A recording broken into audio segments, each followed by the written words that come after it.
తెలుగుదేశం ప్రభుత్వం మీద చెప్తారండి మీరు. అదే జగన్మోహన్ రెడ్డి ప్రభుత్వంలో నకిలీ మద్యం ఏర్లై పారింది. ఎక్కడ పట్టుకున్నావు నువ్వు అంటే నకిలీ మద్యాన్ని మీరు తయారు చేశారు కాబట్టి మీరు పట్టుకోవాలా. ఛాలెంజ్ చేస్తున్నా, ఇది రండి మీడియా ముందు మాట్లాడదాం 1 to 1. చంద్రబాబు గారి చరిత్ర, చంద్రబాబు గారు ఎప్పటి నుంచి ఆయన పవర్లో ఉన్నాడు, ఆయన పవర్లో ఉన్నప్పుడు ఏమేం జరిగింది, మీరు పవర్లో ఉన్నప్పుడు ఏమేం జరిగింది, ఆయన పవర్లో ఉన్నప్పుడు పార్టీ వాళ్ళు తప్పు చేసినా ఆయన వెనకేసుకురాడు. ఉదాహరణకు పేర్లు చెప్పను, ఎమ్మెల్యేలుగా మంత్రులుగా ఉన్న వాళ్ళని సస్పెండ్ చేశాడు ఆయన తెలుగుదేశం పార్టీలో. ఈ ఛాలెంజ్ ఒప్పుకుంటారా? నేను చేసే ఛాలెంజ్ ఒప్పుకుంటారా?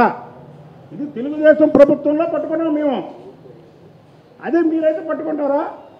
పట్టుకోరు. ఎందుకంటే మీకు అన్నీ తెలుసు.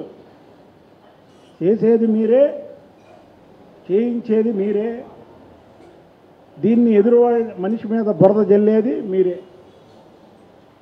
అంతా మీరే చేసేది.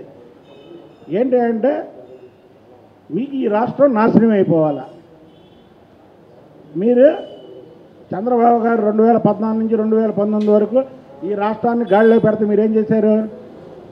2019 నుంచి 2024 వరకు పరిపాలించి రాష్ట్రాన్ని నాశనం చేశారు. మళ్ళీ 24 నుంచి చంద్రబాబు గారు మళ్ళీ ముఖ్యమంత్రి అయ్యి ఈ రాష్ట్రాన్ని గాడిలో పెట్టి సంక్షేమ పథకాలు ఇచ్చి ఒక అభివృద్ధి పథంలో తీసుకొచ్చి చేస్తుంటే ఏం చేయాలి? మళ్ళీ దీన్ని నాశనం చేయాలి మీరు. అందుకే మీరు మళ్ళీ బురద జల్లుతున్నారు. ఒకటి మాత్రం చెప్తున్నాం, చంద్రబాబు గారు కానీ చంద్రబాబు గారి కుటుంబం కానీ ఇలాంటి పనులు చేసే వాళ్ళని పార్టీలో పెట్టుకోరు, పార్టీలో ఉంచరు.